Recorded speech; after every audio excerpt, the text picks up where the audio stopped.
Buen día a todos los oyentes de Fides Viva, buen día a toda la gente de la parroquia San Miguel Arcángel. Hoy estamos acá en presencia en Asunción, en la casa Monseñor Lasaña, en la comunidad salesiana. Hoy tenemos un invitado muy especial con un currículum muy fuerte, un señor muy preparado, un sacerdote salesiano de nombre Nilo Zárate. ¿Cómo estás, padre? Muy buenos días a todos los seguidores, a ustedes dos. Un gusto de estar compartiendo con ustedes. ¿Por qué crees que muchos jóvenes se están alejando de la iglesia o no quieren acercarse a la iglesia hoy? Bueno, estamos viviendo de por sí un fenómeno mundial de indiferencia, ¿verdad? En cuanto a la fe. Y indiferencia por el estilo de prácticas, ¿verdad? La iglesia tradicionalmente tiene una práctica de ir a misa, hacer oraciones, qué sé yo, y los jóvenes tienen otras propuestas, otras alternativas. Entonces se les hace un poco más difícil participar de la vida de la iglesia si seguimos entendiendo vida de iglesia como ir a misa. Hay muchos otros lugares, otros ámbitos de participación en la iglesia, y eso es lo que a esos lugares hay que acercarle a los jóvenes. Esos lugares más diversos, que puede ser la reflexión, la convivencia, el deporte, la fiesta, el estudio. Esos son los elementos más amplios. Entonces, ¿por qué se alejan? ¿Por qué no vienen? Porque tienen muchas propuestas culturales, muchas propuestas de fiesta alternativa a la iglesia, y la iglesia no ofrece eso. Entonces la iglesia debe saber encontrar otras maneras de atraer a los jóvenes. ¿Vos crees que se puede ser joven, moderno y creyente al mismo tiempo? Claro, el ejemplo es Carlo Acutis, este jovencito italiano que era re moderno y súper creyente, no solo creyente, sino casi militante del amor a la Eucaristía, por ejemplo, ¿verdad? Y no solo el tema de la Eucaristía, muchos otros aspectos difundió, así como ustedes, usando todos los medios, difundir la fe, pero con una alegría extrema. Sonreía siempre, estaba feliz. Carlo Acutis, si alguien todavía no le conoce, tiene que rastrearlo un poco. Carlo Acutis. Hablando de eso, se hizo muy viral estos días que se pospuso la canonización de Carlo Acutis. ¿No tenés alguna idea de cuándo va a ser la canonización o cuándo se va a reanudar? Y yo creo que dependía del calendario del Papa. O sea, se pospuso por la muerte de Francisco, porque Francisco lo tenía programado. Ahora hay que ver la reprogramación que hace el Papa León, y ahí ya vamos a saber, porque no hay ningún impedimento más que el calendario, en qué momento se le va a canonizar. Yo creo que el Papa Francisco quería que sea entonces la Pascua, que tiene todo un simbolismo, pero ahora vamos a ver qué opina el Papa León, a ver para cuándo tira esa fecha. ¿Alguna vez viste un ejemplo fuerte de alguien, un ejemplo fuerte de fe de alguien que no es sacerdote? Y los jóvenes, muchos jóvenes son muy creyentes, son buenos creyentes, incluso creemos que hay santos entre ellos, solo que no es conocido, no es publicado, no es publicitado. Y después, cuánta gente que se compromete con la vida, con la educación, muchísima gente hay, que no son sacerdotes, que son más santos que los sacerdotes. ¿Podrías contarnos una experiencia o anécdota única que viviste en una comunidad? Una comunidad creyente. Sí.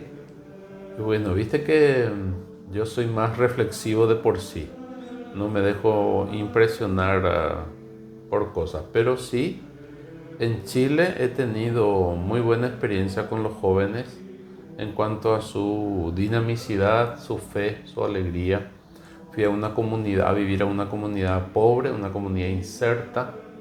Eh, la gran familia de esos chicos eran familias que vinieron del interior a asentarse en el Gran Santiago, y tenían mucha fe, pero una fe comprometida, una fe casi socialista, porque viste que Chile pasó por un proceso político que el socialismo era muy fuerte.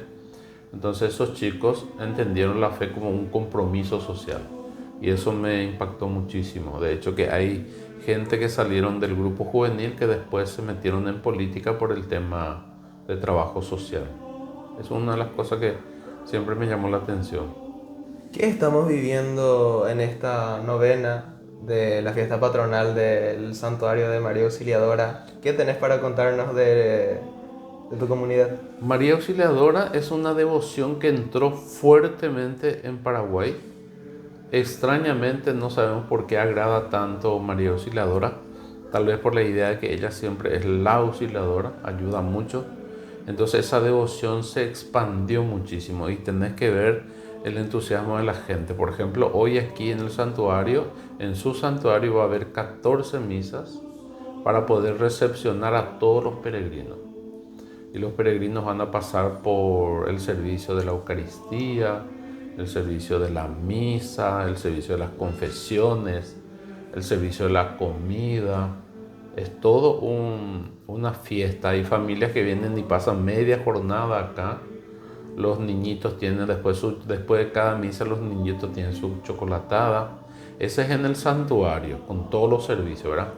Después están todas las capillas, todas las escuelas que llevan la denominación María Auxiliadora, ¿verdad? Entonces es una devoción muy expandida y cada colegio salesiano hace su propia fiesta. Así es que estamos hablando de 15 colegios salesianos y tal vez 8 de las hijas de María Auxiliadora que sí o sí hacen sus fiestas. Pero también hay escuelas que llevan el mismo nombre y no son salesianos, tampoco son parroquias y hacen grandes fiestas también. Ejemplo, Capiatá. Capiatá puede ser la segunda fiesta patronal más grande después de la patrona de Capiatá, que es la fiesta de la María Auxiliadora. Pero te quiero hacer una pregunta muy cauciosa. ¿Por qué sentimos que la fe se ha perdido en algunas familias o comunidades de las ciudades? Bueno, la fe se vive y se aprende en la familia. Así es que si una familia se constituye y la fe es débil, siempre va a ser la fe débil de los niños, de los jóvenes. Pero siempre tendrá la oportunidad de grupos así que los alienta o la parroquia que los recibe y alimenta su fe. Entonces la fe en una familia depende muchísimo de los papás. La fe se bebe en la familia. Por supuesto que después uno asegura su fe, madura su fe en comunidad con otras personas, ¿verdad? Porque la fe de la familia siempre es esa fe más básica, la fe más afectiva. Después la parroquia te comienza a ayudar a tener una fe más madura. Entonces, ¿por qué hay crisis? Porque las familias están también en crisis. Y una pregunta que siempre escucho entre los jóvenes dentro de mi comunidad es: ¿cuál es mi camino? ¿Ser un profesional, casarme o consagrarme o ser un misionero?